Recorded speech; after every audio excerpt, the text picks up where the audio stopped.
శిలలాంటి నాకు జీవాన్ని పోసి కలలాంటి బ్రతుకు కళతోటి నింపి వలపన్న తీపి తొలిసారి చూపి ఎదలోని సెగలు అడుగంట మాపి తులివెచ్చనైనా ఓదార్పు నీవై శృతిలయలాగా జత చేరినావు.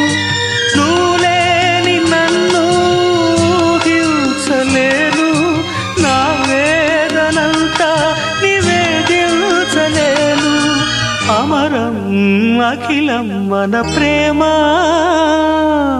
ప్రియతమా నా హృదయమా ప్రేమకి ప్రతిరూపమా.